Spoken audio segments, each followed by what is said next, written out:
and today I'm here to do a book review, and today's book I'm reviewing is Dorothy Must Die by Danielle Paige. If you guys have been with my channel for a while, you probably saw my most anticipated reads of 2014, and this was on them. Like, I've been waiting for this book since like November, and I was super excited when it came out, scooped it up immediately, and we're gonna talk about it. If you're unfamiliar with this book, this is, I think it's the start of a new series. I'm not too sure. The way they left it off, it had to be the start of a series. I mean, it has to be. About a girl named Amy, who is the other girl from Kansas. She has a pretty crappy life. She lives like in a trailer park with her mom, who's like addicted to pills and stuff. And she goes to school, and she's always known like a Salvation Army because they're not rich or anything, they're kind of poor, and she just doesn't have a good life, and her mom doesn't really respect her or even like show much love and affection towards her. And then one day, you know, of course, if you're familiar with Wizard of Oz, a tornado happens and she is scooped up to where else? In Oz. And then she learns there that she has a mission in Oz, and her mission is to remove the Tin Woodman's heart, steal the Scarecrow's brain, take the lion's courage, and then Dorothy Must Die. So this is like a completely different twist on Dorothy, obviously the Wizard of Oz. Overall, I really enjoyed this book. I thought it was a great sort of a series. I love the different spin on it. It's like a fairy tale retelling, only I think I haven't really read anything like different as far as Wizard of Oz. Now I think there's been like a movie that was really weird, like that was kind of like a different Wizard of Oz or something. And but we've never really had any books other than like Wicked and stuff like that, which shows like a different time even before Dorothy was there. So we have this whole different side of the Wizard of Oz that we never knew about, and it was so cool reading it and seeing how everything's changed from the movies and all that kind of stuff. This makes me want to watch the movie right away to just like visualize. Sure, when I was reading I visualized, but like watching the movie, I should have watched it while I was reading to like visualize it. Anyway, if you guys are interested in this book, I highly recommend it. It's a definitely fun, quick kind of read. It is just really cool. I really love the elements of this book.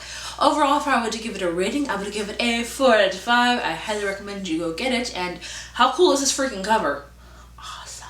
I'll say now, if you have not read the book, please do not watch any further because I do not want to spoil you. But if you like being spoiled, keep on watching. So we meet Amy, and I liked Amy from the get-go. Amy is a feisty character, and I love feisty girls because I'm a feisty girl myself. Like, I don't know if I portray that much on camera, but I'm definitely very feisty. So I liked her, and I liked her spunk and her wit and her willing to stand up for herself, even in the throes of that awful pregnant girl. Like, ugh, come on, girl, you crazy. And she gets thrown into Oz, and she's like, what am I doing here?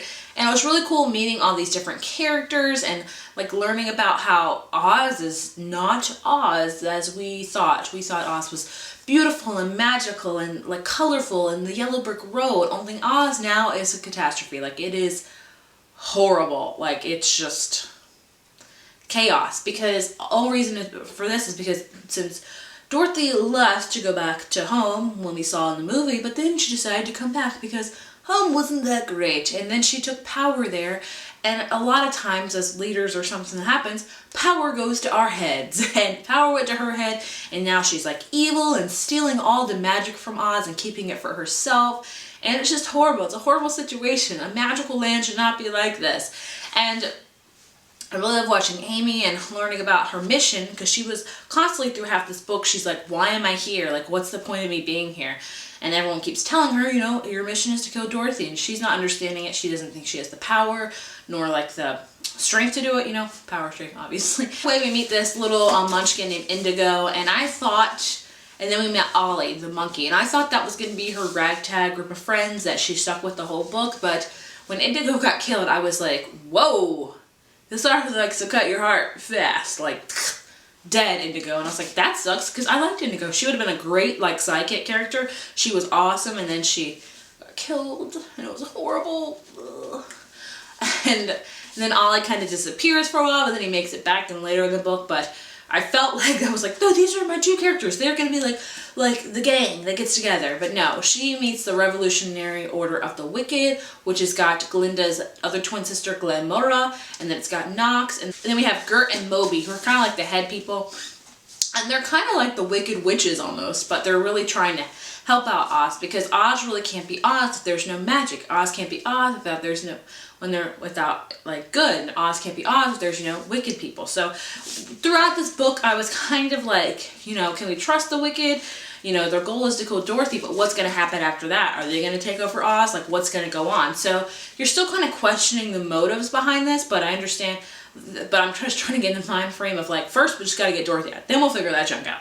We got to get Dorothy gone. This was very hard for me to read because all throughout the book I'm like, Dorothy, I kept thinking of Judy Garland. Judy Garland is amazing. When you watch Wizard of Oz movie, Dorothy is just like an innocent girl, innocent girl, and you're like, she can't do any harm. In this book, she is vicious, she is mean, she just does whatever she pleases. And the one thing, she always wore her like gingham. This particular like dress has a style name, and that's it, but I like to call it checkered because I'm lame.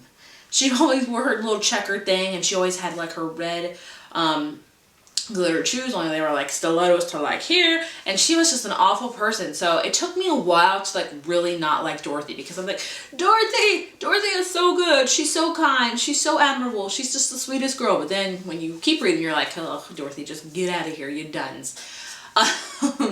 And then we see what has happened to the other people in the Wizard of Oz, like the Scarecrow and the Tin Man and the Lion. The Lion is like a awful beast that just eats people, and he's just gnarled and just awful, like ugh. And then we have the Tin Man, who is like all this metal and cuts, and he has just a weird body. He's just awful and mean. And then we have the Scarecrow, who he has like got this brain, and he takes people and he experiments on their brains, or he drains their brains so he can get their brains, so he can have the smartest brain in Oz. And it's just horrible seeing all these great characters like be evil. It takes a lot to get adjusted, but you quickly adjust and you're like, they all need to die. So it was really cool reading that. I just love the different elements in the story, like just the way things have totally changed, like a 180 or 360, however you call it, that they're like evil and awful and horrible now.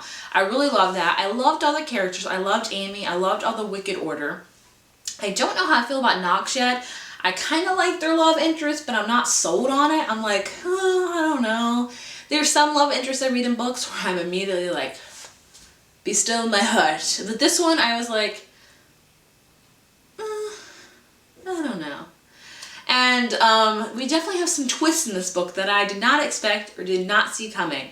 Towards the end of the book, we have this one guy that remains. I think his name is Peter. I think. Hopefully I'm right. And he kind of helps Amy throughout this process, but we really don't know much about him. And then we see, like in the final chapters of the books, that Peter is really Ozma disguised. And Ozma is pretty much like, not the head of Oz, but she's like the heart of Oz. Like, she's just been gone and she's disguised. We thought Ozma was in the castle, like being just like brain dead, that Dorothy did that to her, but she's actually really disguised by the wizard himself. The ending was a great surprise. The only reason I gave this book a 4 out of 5, I did feel like it kind of had a slow pace for me, just a little bit. And like the main reason I gave it a 4 out of 5, because if you see on the back, you read Goodreads, these are her missions: to remove the Tin Man's heart, steal the Scarecrow's brain, takes a line of courage. And it doesn't get until like the very final chapter that she realizes that this is her mission other than killing Dorothy. Her mission in the book is to kill Dorothy. But I was interested in seeing her take down the other people first. So I'm guessing that's what's going to happen in future books. In the very last chapter of this book, we see her actually take the heart from the Tin Man. So the Tin Man's done. So we just have to have the Scarecrow and the Lion, and then Dorothy. But I really would have liked in the book to see this actually happen a little bit sooner. But I understand world building has to happen, and things, you know, have to, with beginning books and like a dystopian fantasy, you have a lot to build up. You have a lot of world to build up. In this case, I felt like we already knew the world, because I think everyone, or a lot of people, have seen The Wizard of Oz, so we can visualize it. And I just wish you would have gotten to that sooner, just a little bit. But that was like my main problem. It wasn't really a huge problem. It was just like a tiny annoyance. But overall, I really enjoyed this book. Like I said, I gave it a 4 out of 5. I definitely recommend this book if you love Wizard of Oz, if you love fantasy, if you love just different retellings of stuff. I definitely enjoyed it, and I will be continuing on with the series because it's awesome. Anyway, I hope this review was good. My last review was kind of all over the place, so hopefully this one was not. It probably was. Anyway, I will talk to you guys later. Bye.